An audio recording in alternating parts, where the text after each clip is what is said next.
Humihirit naman ang dagdag sweldo ang mga manggagawa ngayong pong nalalapit naman ang Labor Day. Ayon sa kanila, ang 456 na arawang sahod ng mga manggagawa ay di na raw sapat sa mga pangangailangan ng isang pamilya.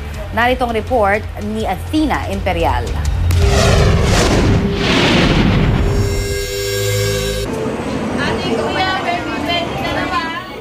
Sinamahan ng GMA News sa pamamalengke si Lynn, isang minimum wage earner na may 5 anak.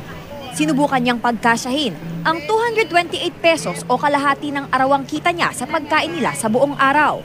Ang matitira, pambayad naman sa tubig, kuryente, gas, renta sa bahay at iba pang gastusin. Kaya unahin ko yung bigas kasi pinaka-importante yung bigas. Kumbaga ito, tipid na kasi. Kumbaga Dadami siya, aalsa siya.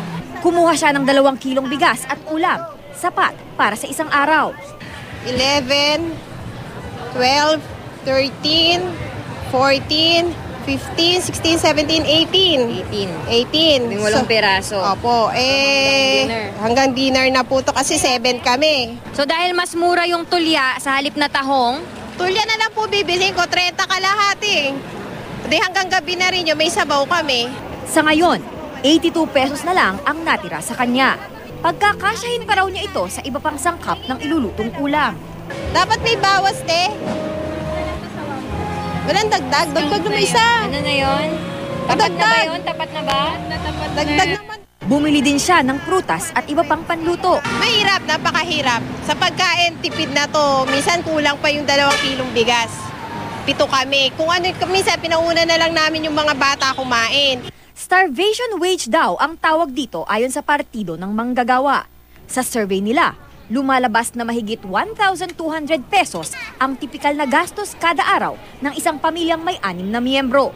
Hindi pa raw kasama dyan ang perang dapat nakalaan sakaling may magkasakit, pambili ng gamit sa eskwela at iba pang pangangailangan. Ibang panawagan namin, sinabi ng ating Pangulo na wala ngayong pagtataas ng sahod. Kahit man lang doon sa mababa ang presyo ng mga bilihin at mababa ang presyo ng kuryente, ng tubig para makaagapay naman yung mga mamamayan. Ayon sa grupo, dapat magtatag ng National Wage Commission para masolusyonan ang agwat sa minimum wage at gastos ng pamilya. Nauna nang sinabi ng DOLE na walang maaasahang wage hike sa Mayo 1 o Labor Day. Para sa Unang Balita, Athena Imperial reporting.